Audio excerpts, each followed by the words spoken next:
Coming up on Unwritten. How do you feel now? I would chase love, ultimately. What happens to the narrative when you already are a woman with money? How do you deal with that?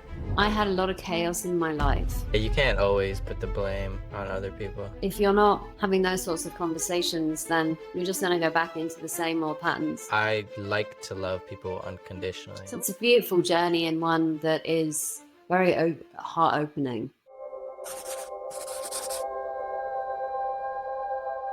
Tell me who you are and what has led you to do what you do today. So my name is Marina, and I, for the past 15, 16 years, I have been working in transformation one way or another. And it all kind of started back when I was about 30 years old, when I went through my first divorce, and it was pretty dramatic. But I'd actually suffered quite a bit before that with depression and anxiety. And so attempting to just find my way through life was somewhat challenging and difficult. And so when I went through this moment, I decided that, well, it was actually a friend of mine that suggested I read a book, which was all around relationships. And I went to a workshop, and that was kind of the catalyst for the journey that I've now been on for the last, as I said, 15, 16 years. And it's changed over time. So it's funny, I think I've pretty much come full circle, but I worked with women to overcome heartbreak, and then wrote a book about that, and it did really, really well. And then I shifted into working with women, mums in business, at a time when there wasn't really much support, and sort of was working in that with them for about 6 to 7 years. And then I took a break for a while, and I took a break because I wasn't feeling the energy anymore to work with those women, and I wanted to actually spend more time with my son. And it was during that time that COVID hit, and I got into a bit of a situation with my ex-husband where we ended up going to court and fighting, I guess, as you'd like to, fighting for custody. But ultimately, we had a disagreement about where my son was going to be educated. So during that time, I realized a lot of things about myself and my own unconscious patterns that I hadn't really looked into or had wanted to see. And namely that they were all around people pleasing. They were namely all around being in relationships that had me not want to rock the boat, say yes to things that ultimately I didn't agree with. And I think I was quite disconnected from my desires and my truth, because I was constantly looking out for the other. And my MO was to not rock the boat and keep the peace.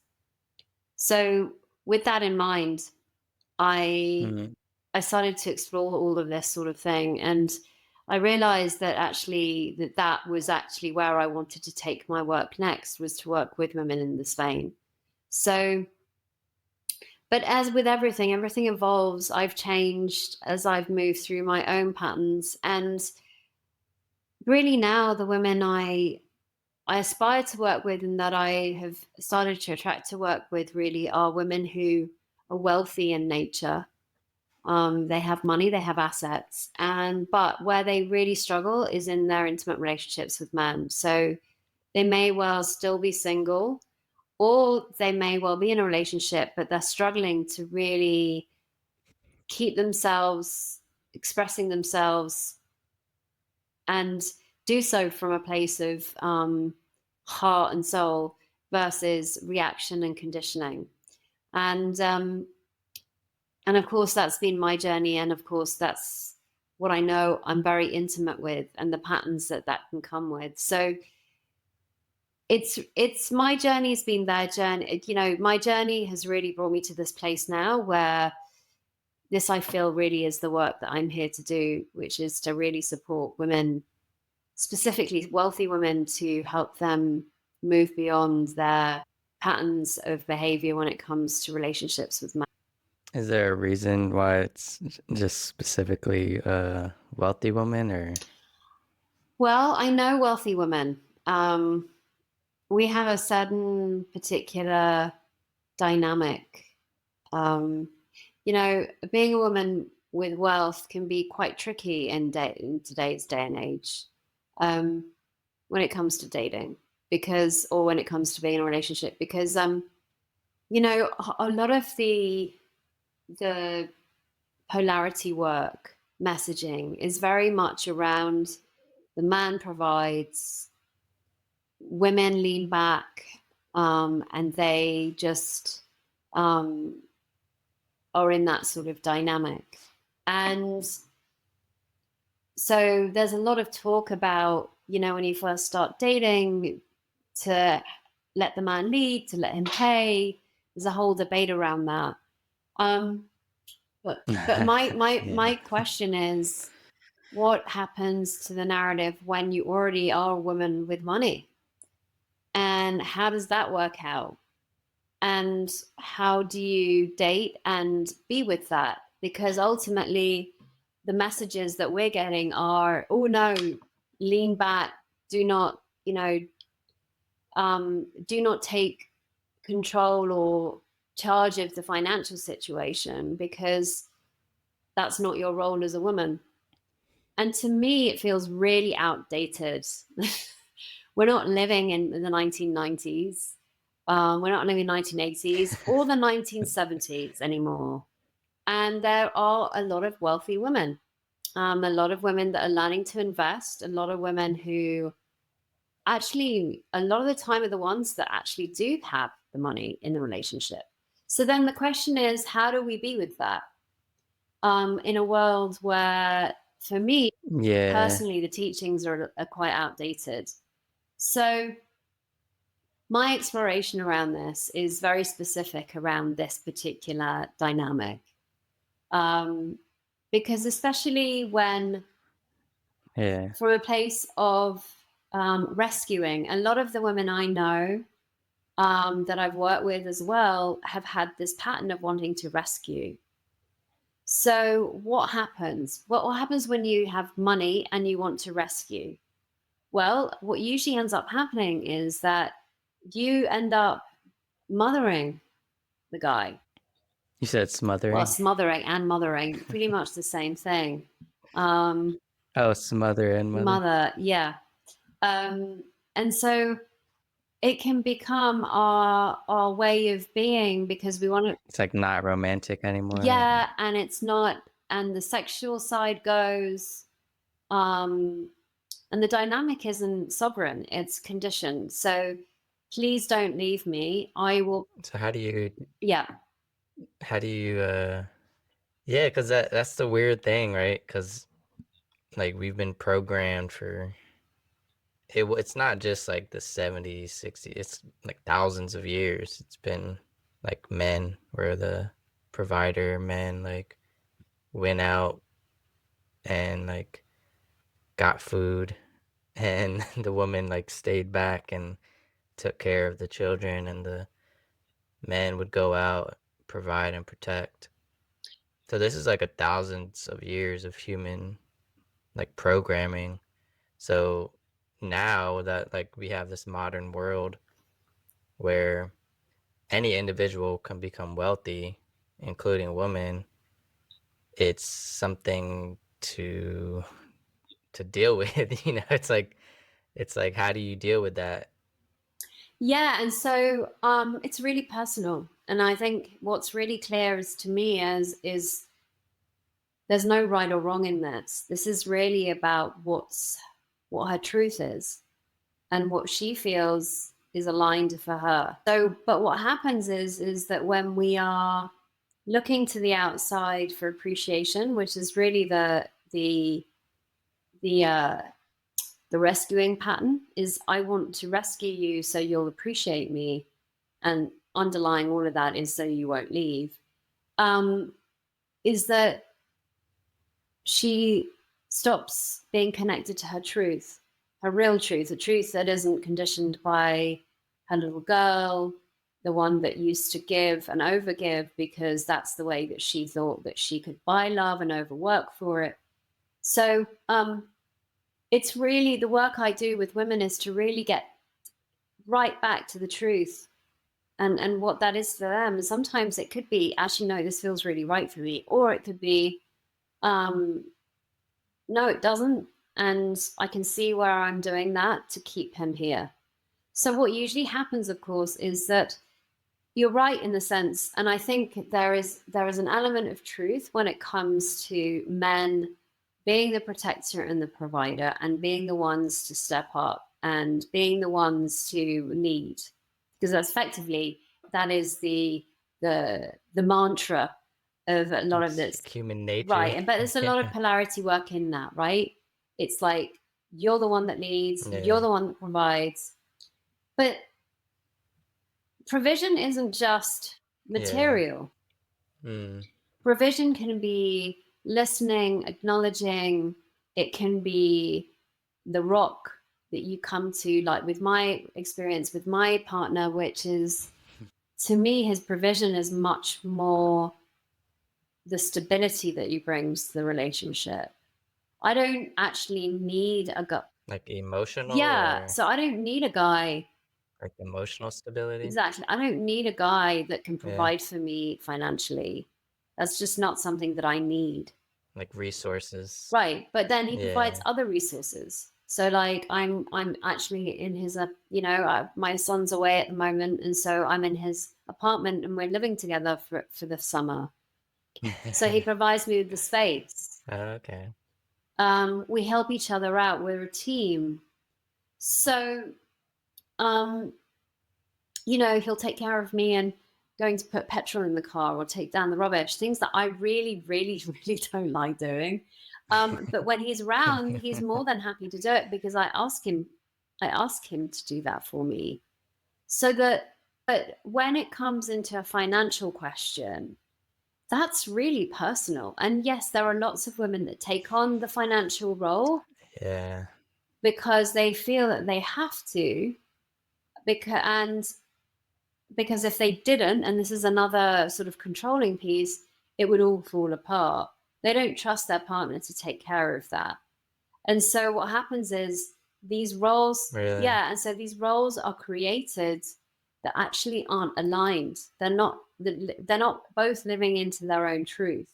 One of them is possibly saying, I don't want to rock the boat, so I'm just going to take this role on because supposedly this is what's kind of expected of me. Or I'm going to overgive. I'm going to give as much as I can and look after you. So what happens? When we're stuck in that pattern of I want to give and look after you, and that actually being something that we do to get something back, to be appreciated, there's like a transactional. It's transactional, but it can be really unconscious. And so I choose you, I'm attracted to you because I know that I can take care of you. Really? And that for a lot of women, especially, when it comes to having that people-pleasing pattern, when it comes... I haven't met any woman like that. Oh, really? Yeah. Well, obviously that's not your journey. Yeah. Like, that's like the complete opposite of the woman I've met. Maybe I just haven't experienced enough of life yet. But yeah, I haven't personally.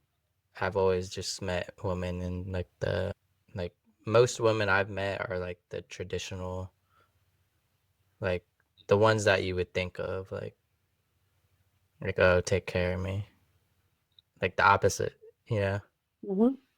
Oh, I would love to meet a woman that wants to take care of me. Well, you say that, and then I don't know. I actually don't know whether that's actually if you were to have that, whether or not you would end up going, I would like it enough. yeah, you know, we always want what we don't have. And my partner always says to me, you know, I asked for a sugar woman, sugar mama, and you came along, but you know, you don't. Are you a sugar woman? Well, a sugar mama. And I said to him, well, I said to him, you've met me at the wrong time, because I'm not going to be, yeah, I've learned in the past. And so we work as a team, but I know that I don't need to rescue anybody from anything. I used to, as I said, I used to pay for pretty much Yeah. everything. And so it got to the point where there was this Really? quality. Yeah. But I realized that it wasn't helpful. And it's not actually what I wanted. I wanted to be in a relationship where I felt that there was a team and it was equal and I didn't have to save anyone. And in fact, that I could be looked after myself. So it's not that I don't want to be looked after. It's not that I'm not looked after, but financially, it's just not a thing for me. Now, that can be for other women. To me, it's really important to have my own finances so I'm not controlled, and that I can make my own decisions around that. Yeah. Well, and that makes sense too, because like if you manage your own finances and like you're not entirely sure about your partner, you know, there's like a trust aspect to it as well. Yeah, and that's not to say that I wouldn't. I think so. Yeah, I think so too. But my situation's somewhat different to probably most. I don't live with my partner, and we both have kids, and we're in a different town. So, but we've had to have lots of lengthy conversations about what our financial situation looks like and how that sort of pans out. And yeah, that's like that's one of the biggest reasons like people break up and divorce, it's financial reasons. yeah, It's like, man. because once again, we're not truthful about it. We're not honest about what we want. Sometimes we don't know what we want, and we just go along with. And that's why, for me, the important work here with women is to really help them sink into their truth and be able to ask for those things that they really desire, and be open to, well, not even open, but just to understand where their behaviors are coming from. Because often we think that the behaviors that we have and the people we attract into our life somehow is our truth. But then we start to peel the layers and realize, actually, no, it's not at all. And so usually you'll find drama, you'll find some chaos going on. You'll find men not wanting maybe to commit to her. And so there are these dynamics that occur that can be avoided if she's really in her truth and expressing that. Yeah, from a man's perspective, it is kind of weird if like I said, I've never encountered a woman like that, but if I did, where she just wanted to like baby me, like be a mother to me, I would feel weird. Like I wouldn't feel like I would want to commit to this woman because it's like it's too easy, or she's taking too much care for me. Like it would feel weird. Yeah, I remember, I think it must have been the first couple of months I was dating my partner, and I saw that he had a really nice collection of shirts. And I was contemplating buying him one for his birthday. And I said, oh, yeah, I see you've got really nice sort of shirts. You know, what's your size? And he just went, no. He was like, don't bother me. He already knew. Yeah, he already knew. And so what I found that really interesting, because, you know, in the past, it was very different. In the past, my relationships with men was very much like, I'm going to take care of you, but I'm also going to get you out of the scrapes, financial scrapes you're in. And so what I was really looking for this time around was somebody that actually had their financial shit together, and somebody that could take care of themselves quite easily. I didn't want to Right. mother or baby anybody anymore. And I wasn't coming to this relationship with that need to be in one. It was more like I really wanted to be in a relationship where it was really sovereign.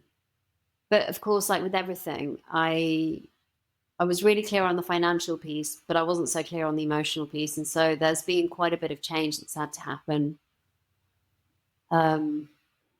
So I didn't, What do you yeah. think? So for you, you said this journey started around 30 years of age.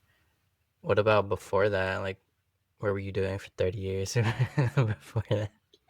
Well, I had a lot of chaos in my life and drama in my relationships, and I would chase love ultimately. It was a bit like I Mm, would attract or be attracted to the guys that really actually didn't want anything serious. And when they did, I made sure that those relationships didn't last.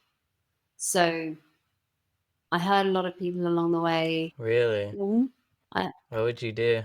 well, I would cheat, basically. That would be my way of ending the relationship. How, like on purpose? I don't know on purpose, but certainly I found myself living into that pattern. Sure. Um, and I think that's common for women that show they like just instead of just breaking up and then going and do it, you do it anyways and then break up. It's like, why can't you just break up first? And then well, I've spoken with a lot of women that say that.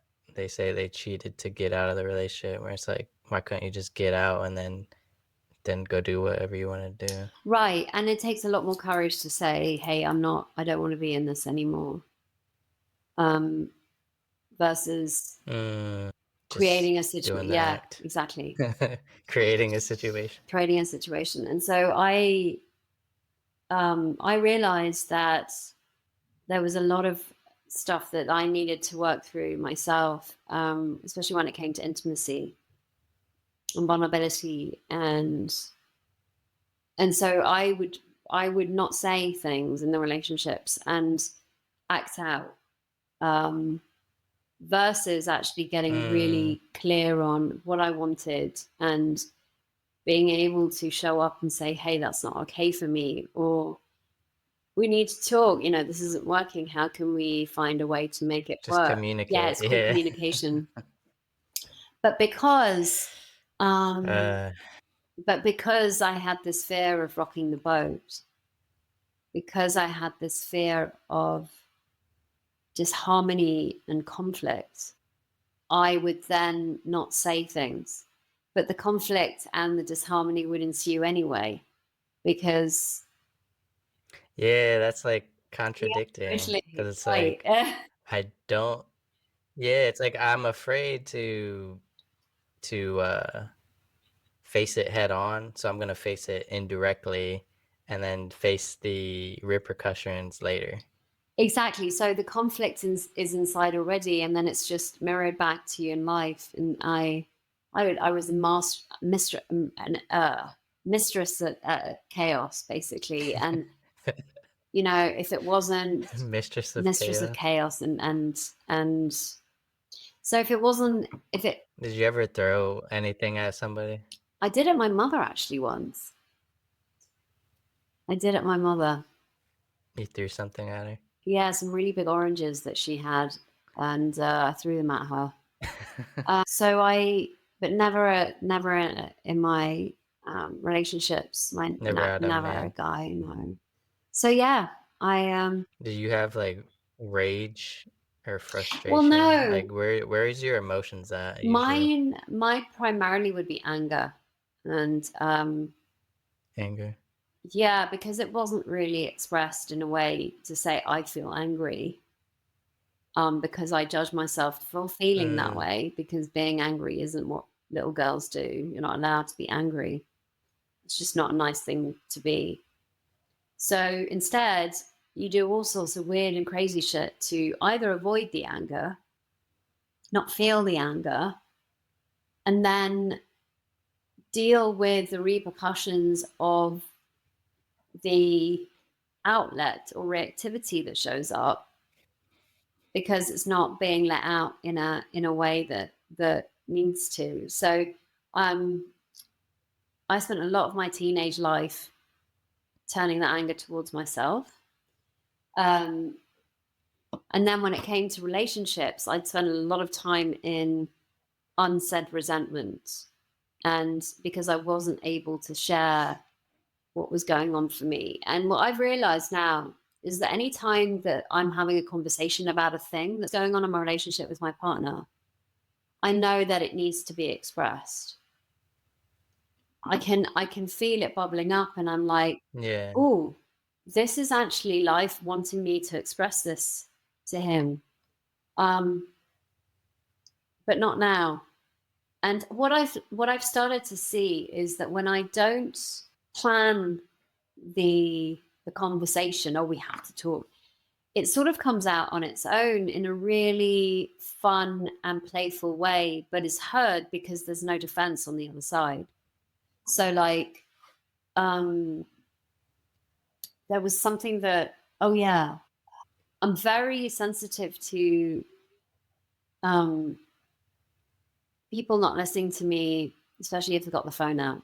And it's just one of my things. Undivided And attention. yeah, it's just one of my things. And I have, And I mean, that's a lot of people's things, to be honest. It's yeah, have you found that? especially when you are doing something. Yeah, No, yeah, like especially like let's say you want to watch a movie together or something. Like let's just say you want to hang out and watch a movie like at home together. And you start the movie and the first thing they do is pull their phone out and it's like I thought we were watching this movie. Or even like if you're eating dinner or right. something To me and eating. you're you're just on your phones or Exactly. And something. so Yeah. um I have a need to have one-to-one connection. My partner doesn't so much. He's quite happy connecting with himself and whatever else. So, but What? I actually have a need for that for myself. And so while I love my own company and I spend a lot of time on my own, I also want that one-to-one connection with him and that his presence um and to feel that there is this sort of really beautiful connection. And so there was I mean, how else are you supposed to bond? right, I know. Like, how does he bond with you besides Usually that? sexually. I think for the masculine, But isn't that just physical though? not for every man, no. It can be quite an emotional experience. It's the way he connects with me. That's his way of connection. We also talk. I mean, obviously we don't. To me, sex has always been like just physical. Like it is emotional, but I don't know. It's just it's very complicated. I guess it's like it's emotional, but at the same time, it's also just physical.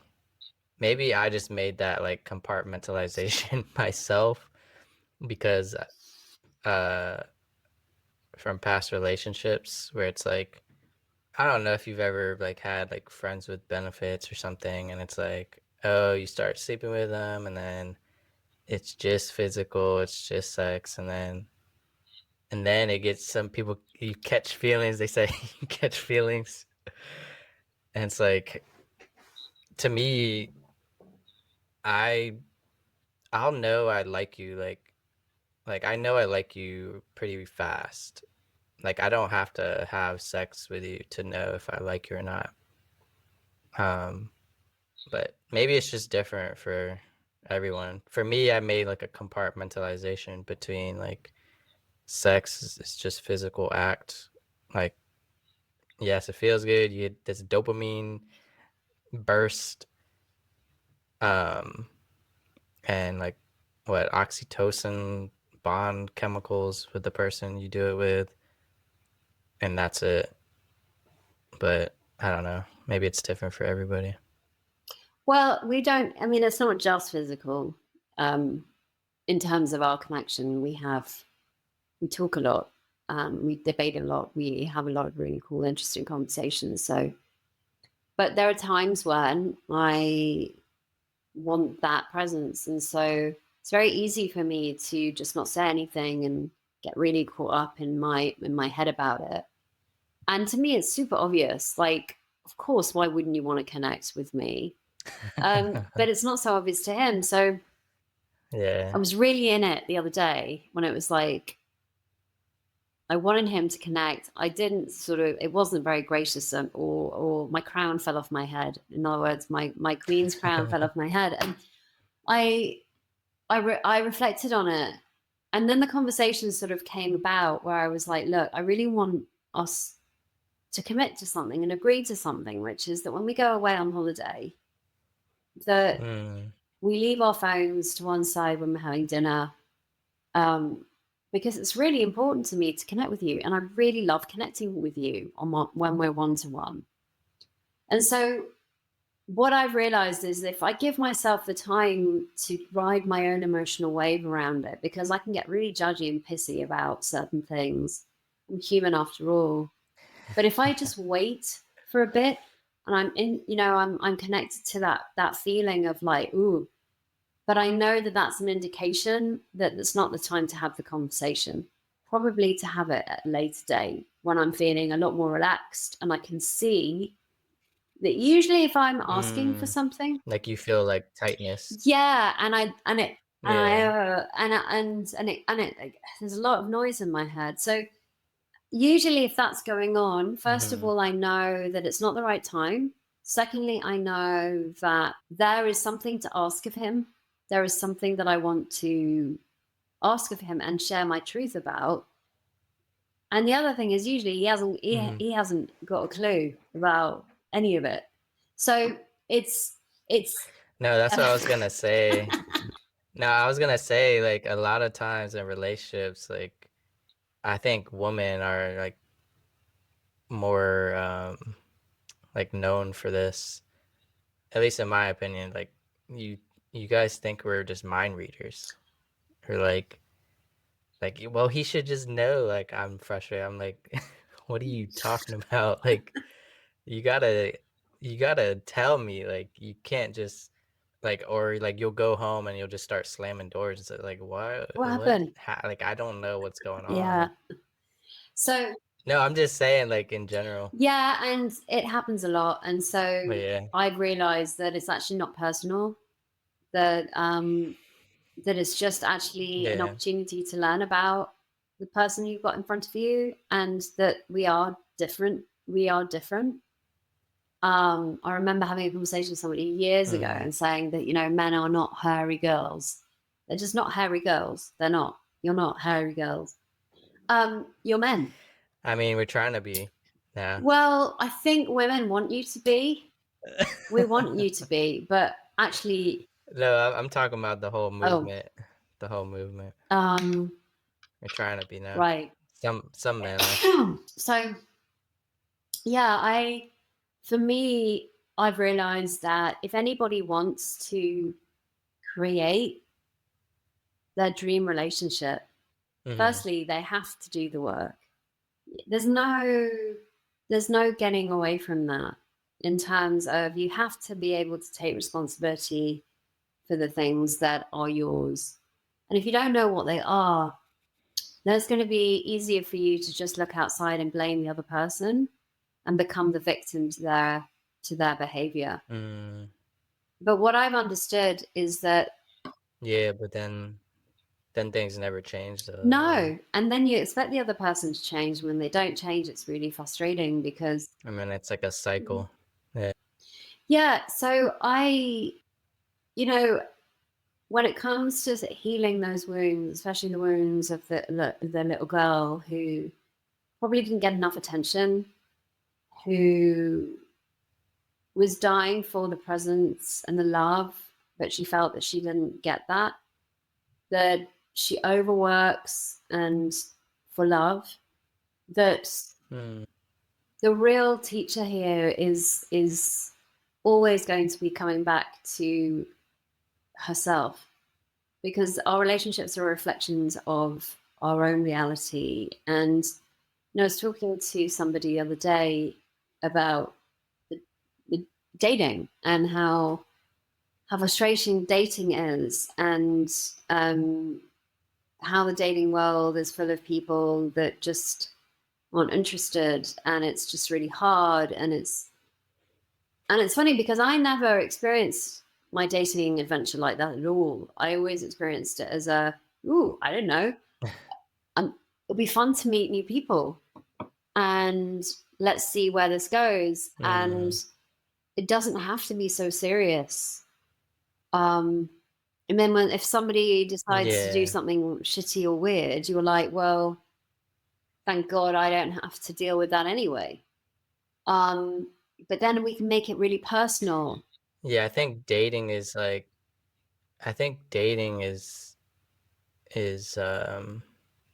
you like basically getting to know what you like and Right. don't like, and what you want in an ideal man or woman in a relationship. Yeah, and it teaches you so much about yourself, because it really is a journey of where you're able to say, well, no, I'm not really into that, or yes, I am into that. And for me, the journey was definitely a journey of refinement. But we can be so hard on ourselves. And, when we are ghosted, or when the guy doesn't show up, or, she might even ghost, but now it becomes about us. Now, of course, if you've been ghosted time and time again, then maybe there's a question to ask, is like, why are you attracted to these kind of guys? And why do you keep attracting them into your life? There might be something going on there.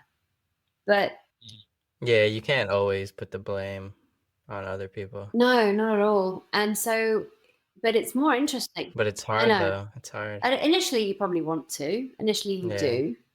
Initially, there's a reason for the fact that you feel hurt, and you feel like, I mean, so many times when I was dating in New York, especially, I would meet somebody, we'd have a great night, and then it came to the morning, and it was like, here's my number, I'll call you.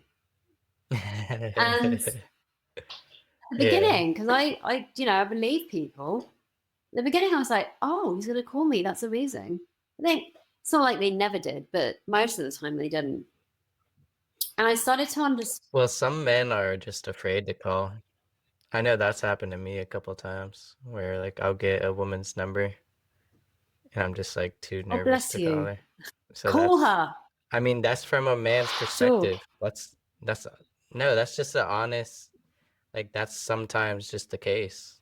Like, even like you just said, like you can't always like blame yourself, or like feel like something's wrong with you. Sometimes it could be something as simple like, oh man, I'm just too nervous to call her.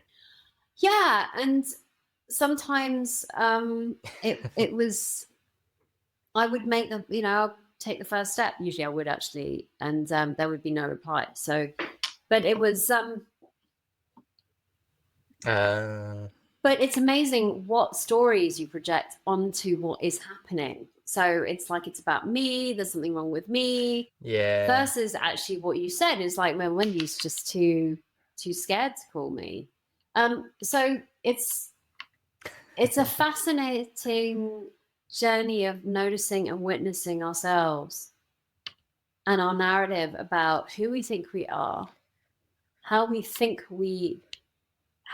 of ourselves, and how we are with people when we first meet them. Because honestly, it's like, I used to get so involved right at the beginning, and kind of leave my life to just be constantly thinking about the other person and wanting to be with them.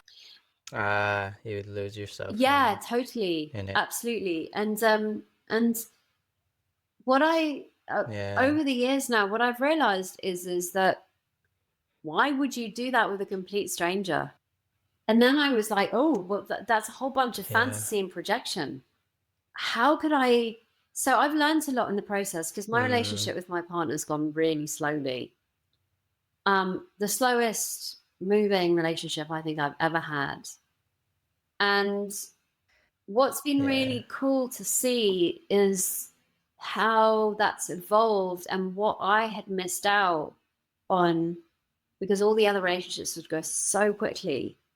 And I couldn't understand why my partner in the first sort of year and a half, 2 years, didn't feel like he was committing in the same way as me, or that he would say yes to things in the same way as Mm, me.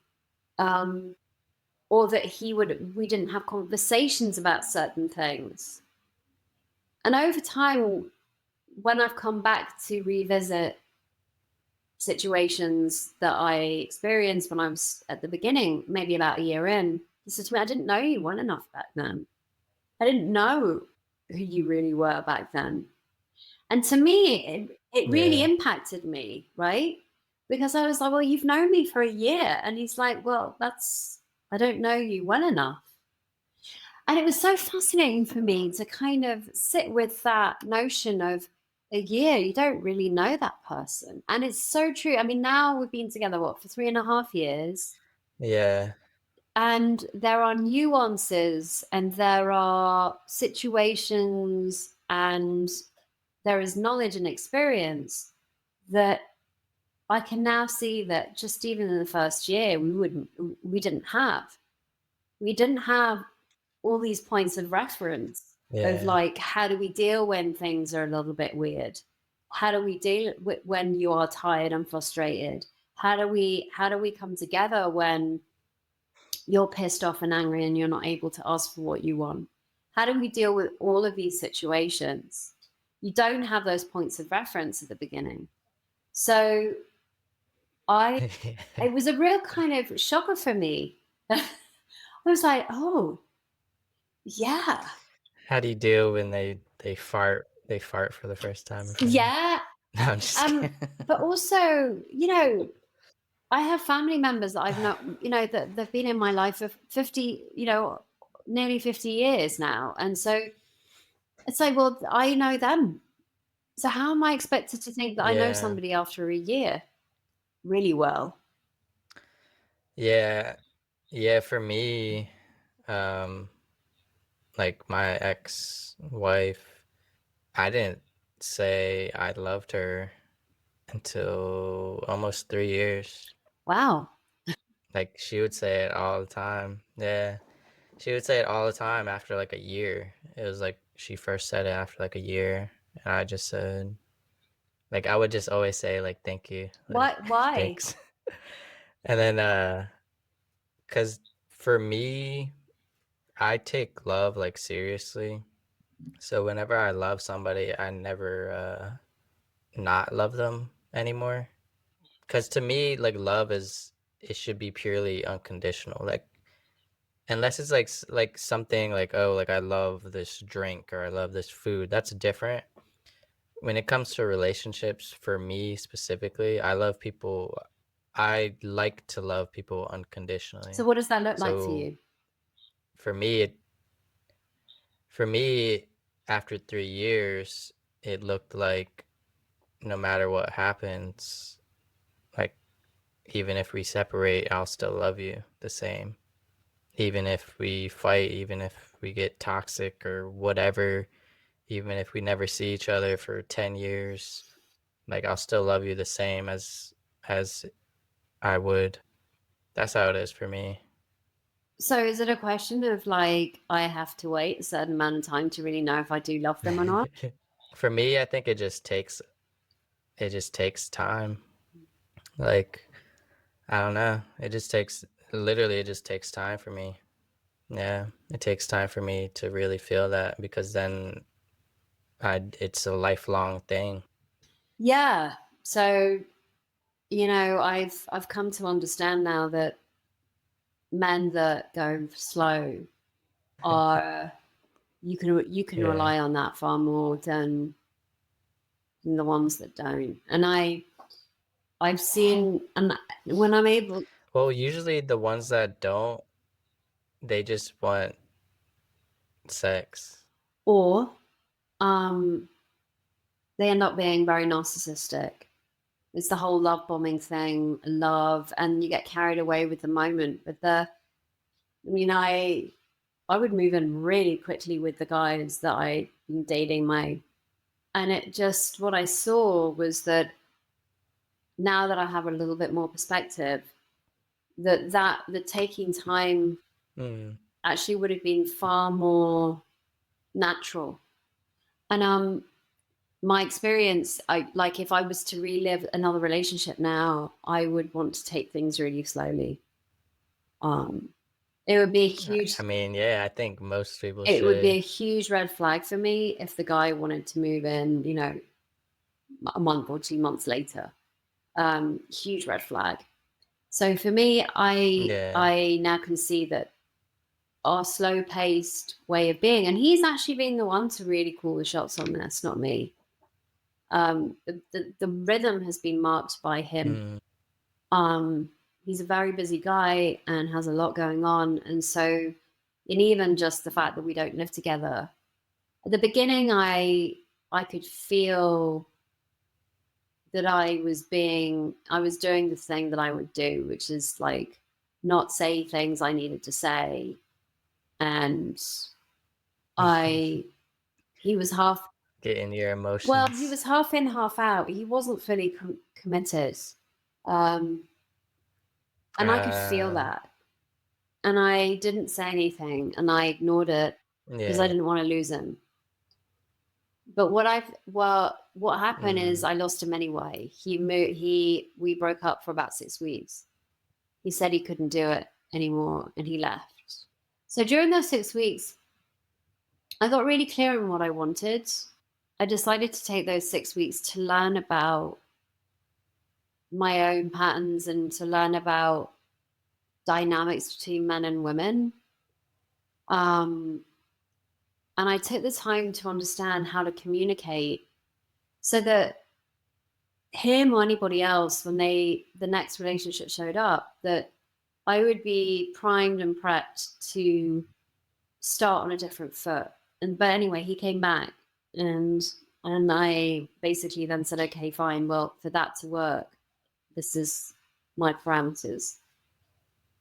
And so I learned a lot from that. Your parameters. These are my parameters. This is what I want. This is what didn't work. This is what does work. Obviously, how we were doing it before didn't work. So yeah, I think that's healthier. So, if you're not having those sorts of conversations, then you're just going to go back into the same old patterns. So I didn't really want to do that. I knew that it would be worth establishing certain ways of being and it was easy to do at the beginning again. Like we had to have something that was different. And so since then, of course, it's been a journey, but the foundations were set right from the start. Well, the second time we did anyway. So what do you do now to, I guess, gain that clarity and take care of yourself and stuff? So I love to go and walk in nature. For me, nature is such a for me, I exercise and I go into nature with my dog, and so I also row, and I spend time reflecting on things that happen. I take the time to reflect, and use the time that I have on my own to do that. I also ensure that I look after myself the best way I can by eating properly, sleeping well. Yeah. What's next for you? It's a great question. What's really interesting actually is that I'm in a place right now where I want life to show me what's next for me.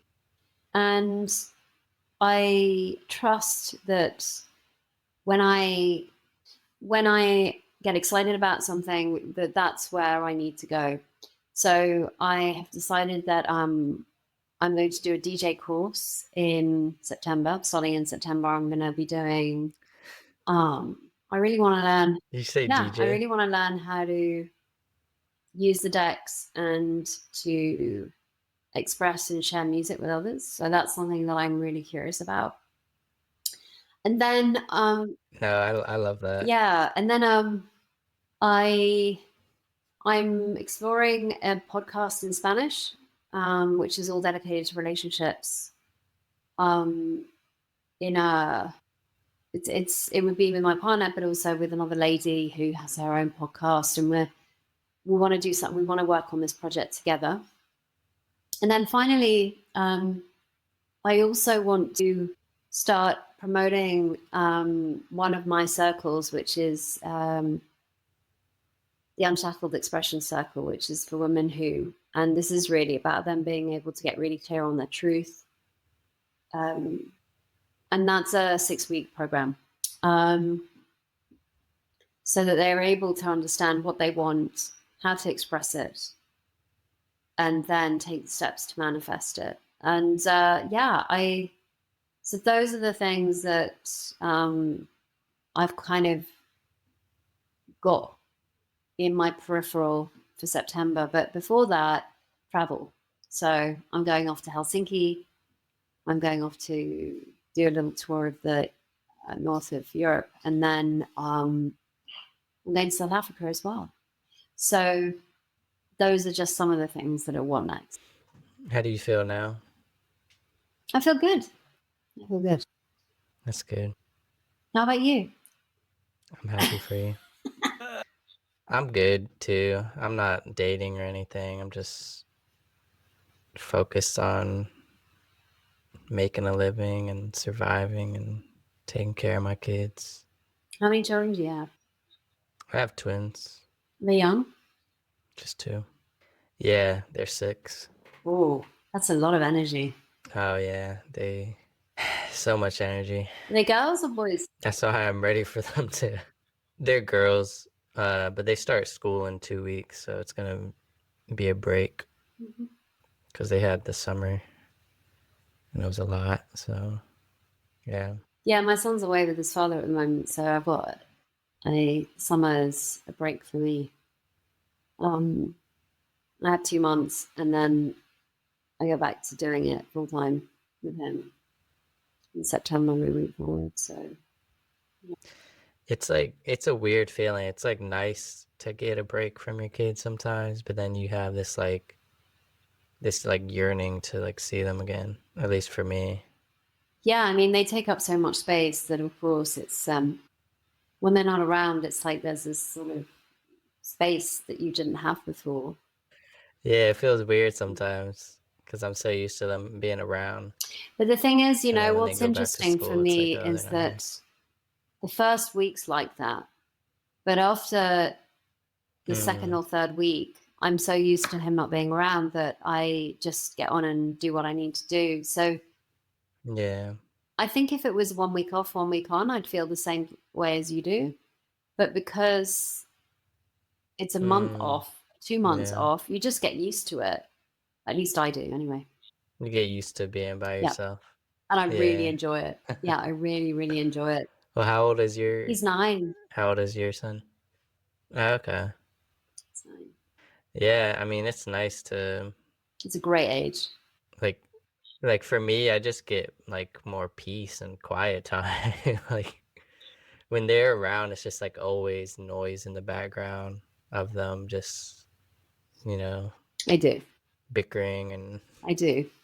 fighting and stuff. So But I've learned a lot about myself through him, actually, and I've learned a lot about how we are as same. human beings, and being reflected that back to me in my son. So, in terms of the work I do, it's very helpful because I do a lot of work with the inner child, and being able to see what it's like to actually have a child by your side and how they respond and react, and how we can as well, like he really is he's the only person in my life that can really push my buttons in the way that he does. and ultimately because you're supposed to. Yeah. So, but it's, for me, it's a journey that I am so glad that I'm on, and I feel appreciative that life gave me this opportunity to be a mother. It's changed me a lot, and it's made me more generous and open and kind-hearted and patient. Gosh, patience. Yeah. If you want to survive the parenting Oh man. situation, you've got to have it, you know? So I've learned patience. Yeah. Yeah. Yeah, and selflessness. Kids teach you so much. Like unconditional love, like I was saying. I didn't really know what that was until I had kids. And then I was like, "Oh, that's what I like strive for in relationships." It's like I want connections where I love people unconditionally. And I didn't like really notice that until I had kids. It was like, oh, like no matter what, like I'll always love you. I joke with my partner, with my son. We're joking around. It's just like, yeah, my love is conditional, and he'll just go, What? "What?" And then he'll say the same thing to me. But obviously, we know that it's not true, and we spend a load of time just telling each other we love each other, and shouting it out across the room. Yeah. And so for me, it's a beautiful journey, and one that is very heart opening, as challenging as well at the same time. But What does love mean to you? some people say it's a doing verb. It's like that you show love, and I would say they're right, actually. And love isn't something. Love is a feeling, but it's also something that you show others through your kindness and generosity and patience. Mm. But also, it can also be firm, through your boundaries. And I think it's wanting to understand and better and just enjoying each other's company. I mean, I really enjoy my son and my partner's company, and I just really enjoy spending time with them. Yeah. I think love is like this deep connection and feeling that we all humans have the capacity to feel, and I think we all want it. We all want love and want to feel loved, and it's just this comforting feeling that we get. Yeah, and it's what's there when the noise isn't. It's not something you acquire, it's something that we are. And but it gets hidden from time to time by our own noise, by our own judgments, by our own Emotions. conditioning. Yeah. But it's there. Or even like events, like something will happen and you're like, Yeah, I mean, for me, that love is like the sun. It's there all the time. It just gets clouded from time to time. It's not yeah, something. that's a good way to It's look not at it. something that is. It's a constant. And so when we go looking for it outside of ourselves, that's the wrong place to look. But ultimately, it's always been inside. You know. So Oh, yeah. I think that's a big part of mm, relationships too, because it's like that analogy with the yeah, airplane, put the mask on yourself first. yeah, and It's like that. Like you have to understand love and loving yourself and taking care of yourself first before you have the capacity to love somebody else. yeah. If you're constantly in the shadows and you're constantly behind the clouds, it's really difficult to really love. You're shackled by your own conditioning, and that's hard because you're basically doing life through your conditioning. You're doing life through learned patterns of behavior versus actually being who you really are and being free to share and give that to other people. I've noticed this with my family as well as those around me. The love was always there, but I just hadn't noticed it. I'd been too busy feeling like judging myself or feeling like I was inadequate or um, being afraid that people would judge me. or wouldn't understand. And so I would hide and I would run away. And what I've realized is over the last 10 years is that that love was always there. It was ready for me to just notice it and embrace it and ask for it and receive it. And often it can be very overwhelming, especially if you feel that you haven't got it or your patterns are of chasing others and overworking for it. You don't feel that you're deserving of receiving it. But the more you see through all of those elusive narratives and unshackle yourself, as I call it, from your conditioning, Yeah. you start to notice and feel love more of the time. And it was never coming from anybody else other than yourself anyway. But the more you give out, the more you receive back. And if you're open to receiving all of that, then you can create these really beautiful and wonderful relationships that had always been there, but that you possibly had overlooked because you were living them through your shackle perspective. I like that, unshackling. So you're unshackling your old perspective. You know, when I was sort of contemplating the brand that I would want to sort of manifest in the world, I kept getting this image of this heart that was covered in chains. And I realized that any kind of conditioning will close our heart down. Yeah. And I saw the conditioning as these chains that had been sort of all closed over the heart, which makes it really hard to be vulnerable. It makes it really hard to connect with others. It makes it really hard to embrace, receive, and Trust. be loved. And that's where the word came from for me. It was like my work is really helping women to unshackle those chains that have been keeping them imprisoned for so long.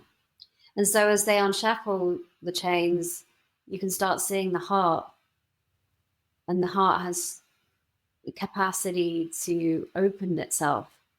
There's something called the gene keys and there's something called human design.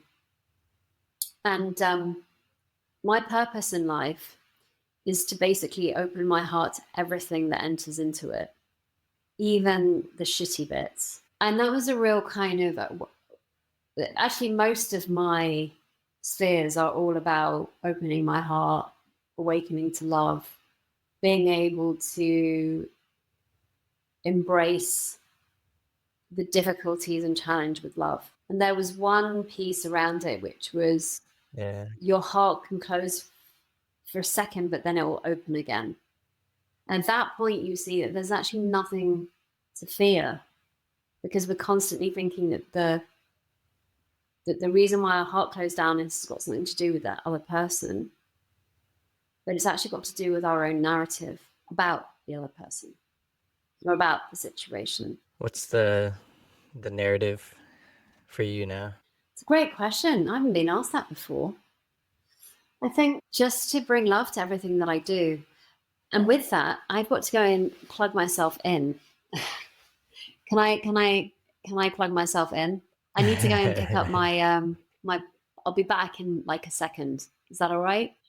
Yeah, go ahead. Give me a sec. I also believe that everybody's just doing the best they can with what they've got, and that how people behave has got nothing to do with me. Oh yeah, that's 100% true. Like that's with anything you do. It's even if you're like in a relationship where somebody's like maybe hurting you or you're both hurting each other, that's just two people battling themselves and it's manifesting in this relationship. Two children, you know, two wounded kids that basically are trying to get their needs met and they're not sure how to do that. And when I see my son getting all pissy and upset and angry and shutting doors and I don't know what else, I think to myself, my God, I can really see how as adults we do this too. Yeah, we're just grown children. But there's a really big difference between being childlike and actually acting out like a child. one of them is basically, Yeah. when you're being childlike, it can be from a place of playfulness and happiness and joy. Yeah. But when we're coming from what would the word be? Is it you're being such a child, like, where um Yeah. that our Immature. our wounding takes over, and that's then the child running the relationship. And most adults let the child do that. That's why conditioning is what it is. Yeah, I think it's a mixture of conditioning, the narratives we tell ourselves, how we were raised, and not understanding how to control our emotions and express ourselves, because that's a childish thing. Like children they're just a ball of emotions, and when you become an adult, you kind of have more composure and like gather yourself. And I think that's what it is when people act out or do certain things. It's because of this lack of control of Mm-hmm. emotions. So yeah, that's right. It's childlike versus childish. That was the word I was looking for, which was childish. Marina, are you ready to play a card game? Okay, yep, sure. Um, it's called Where Should We Begin? I play with all my guests, and I picked out some cards for you. And the question is, well, I'll let you read it. You just combine them. Can you see? The person who taught me the most about love, share something, and then it says heavy. Yeah, heavy, deep, whatever. Okay. So the person that showed me them, probably my son. Why do you say that? Are you still there? Yeah, I'm Okay, sorry. fine. Yeah. So primarily because I learned so much about myself, um, and because it really is unconditional. I had to really to look after somebody else um, in the way that we do as parents.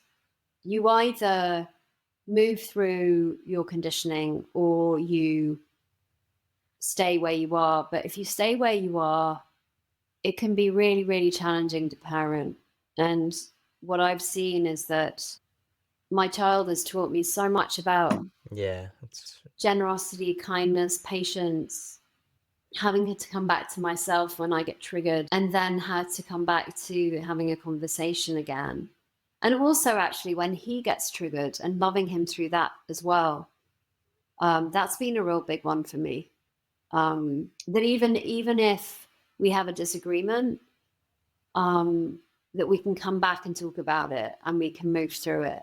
I used to think that disagreements and conflict would mean the end of a relationship, but what I've seen is that these moments in relationship they come into being because something needs to change or transform, or a conversation needs to be had. So that's definitely something that I've learned from him, from our dynamic. yeah, that's a big thing today is like in the current world we live in, people who if you disagree with somebody, it's like, "Oh, you're like Hitler now," or you're like, "I hate you because we have different beliefs or we disagree on this topic." But it's like, man, it's like, why can't we just come to understand each other's perspective and learn more about why do we disagree instead of just going right into hate and arguments that just don't get anywhere. I've also learned a lot about humility and being able to say sorry. Not that I didn't used to, but that even with my son, like, he's a human being, and there are times that I fuck up and that I need to kind of come back and say, look, I didn't do a very good job of that. So I'm going to come back and say, oh, I'm sorry. Yeah, I mean, it's hard. It's hard sometimes. It's hard to say that you're sorry It is. sometimes. Because that's taking responsibility. But I want to show him that. I want to show him that he can do that too. Marina, are you ready for my final questions I ask Sure. all my guests? The first question is, what is your biggest regret? I was going to say I don't have any. I don't have any regrets. I don't have any. But if I were to, well, firstly, the reason why I don't have any regrets is because if I did, and if I have done in the past, I worked through them, and I always come out of them the other side. So a recent one that I moved through was the sale of my dream home that I decided to sell. And the journey that took me on was so hard. And it was really unnecessary as well. Really unnecessary. And financially, it cost me a lot. But I have come out of it the other end. And I have completely changed as a person, as a woman. And also, it was a bit of a wake-up call to managing and taking care of my finances and my estate. So I could say to you that would be the thing that I regret the most, but I don't regret it anymore. So, yeah. No, that's fair.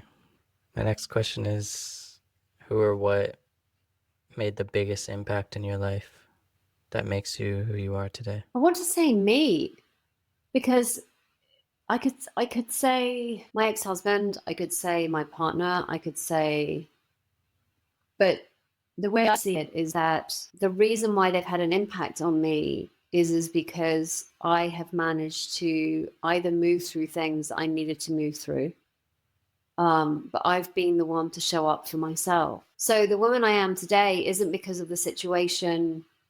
Well, the situations have shown up, but I've been the one to take those situations and turn them into something really beautiful. That makes sense. But yeah, I mean, the person that impacts me are the ones that I spend most time with. So my partner, my son, I learn a lot from him. My ex-husband for being so challenging for me. But I have learned so much about myself in that respect. Yeah. Sometimes we get into relationships and they teach us parts of ourselves that we didn't know.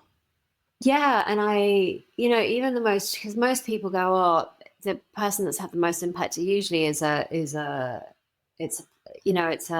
usually a plus, isn't it? It's like a good influence, a good impact.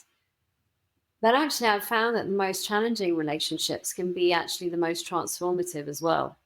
Not to say that I want any more of those in my life, but if we can take a situation and allow for our heart to expand and open to it, there is so much room for beauty to show up and come through.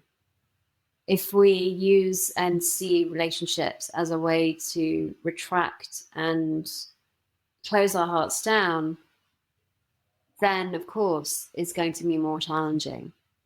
But yeah, I have to really thank my ex-husband for how challenging he has been for me, because I don't think I would be the woman today without. What is one lesson that you had to learn the hard way? How much time have you got? Just one? Yeah, the first thing that comes to your mind. I think this last year has been really, like the last year and a half, 2 years financially have been really challenging for me. And I had to learn the hard way when I sold my beautiful dream villa to buy it, to downsize into a house that needed a lot of renovation. And I discovered probably about a month in that I didn't actually have to sell the villa, nor that I wanted to do a renovation. And I spent probably about a year and a half in such deep regret for my decision. because I really loved my space. I just thought financially I needed to make a change. And the reason why I realized that I didn't was because, firstly, I'd misplaced an investment. I didn't realize that the investment had made good on itself because I'd lost sight of it. So that was the first thing, was to really understand what it is I've got and make sure that I know where I am. Secondly, a lot of fear was running my decision. The fear that money would abandon me and I didn't have enough, and that. And I realized how much of that had been running my life for so long, that this one decision was the wake up call. So from there on in, I discovered a deep trust for life that I didn't know existed, and have a deeper understanding and knowledge around manifesting. But the other thing is that this whole fear around not having enough and money running out, it's just not there anymore. So what I had to learn the hard way was that giving up a space that I absolutely loved out of fear, which then turned into a whole barrage of situations and circumstances that were all very challenging. I would say that that's probably been one of the hardest lessons for me. The other hard lesson that comes to mind is the one with my ex-husband. And I've realized that for me, the journey has always been about being able to share my truth and stand by it. And I didn't for so many years.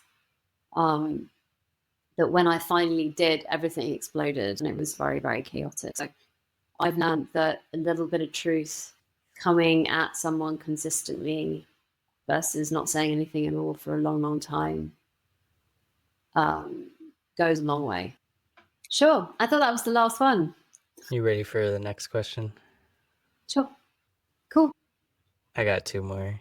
What would you want to experience in life if you had all the time and all the money in the world?